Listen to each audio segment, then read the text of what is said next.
If you like hearing good verses, take this advice and listen close to what I now begin to say. For once your heart is settled on understanding well the sounds and words, you'll never say you've ever heard better verses found nowhere near or far.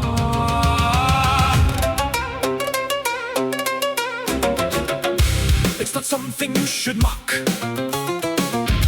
If you hear it, it should please you much, though the presumptuous with their foolish, weak, stupid laughter turn what's high right down to low.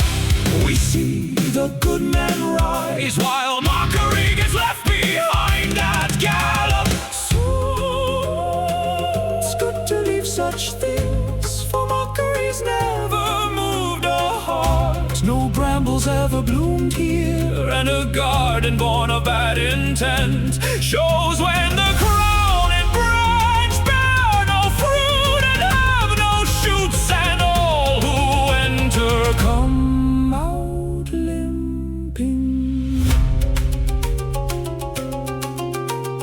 Now something else must be divided. Whoever has great wealth here should put it to good service. For a bushel of maraboutins I wouldn't give 2 nuts, once the end comes to the mouth and the priest shakes the hyssop.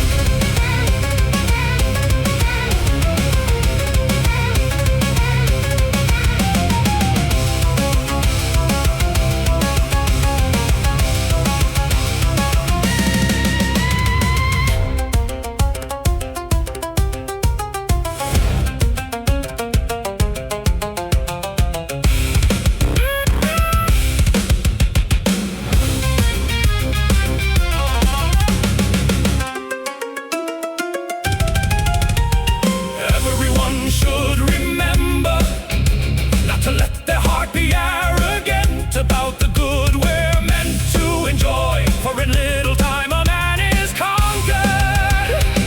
And when it comes to the final sobs, neither uncle nor cousin helps, nor the doctor with his syrup.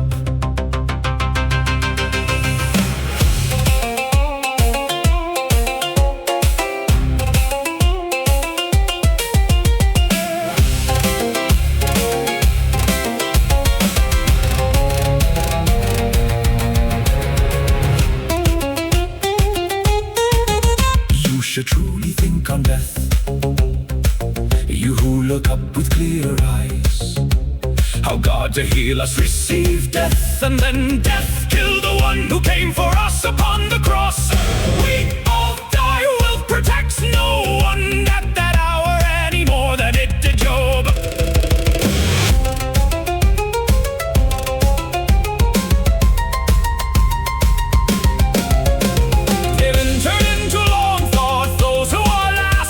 From death no one can shield himself, not count, nor king, nor duke, nor marquis. And if he doesn't cleanse himself before death closes up his face, he can, if he wants, delay too long.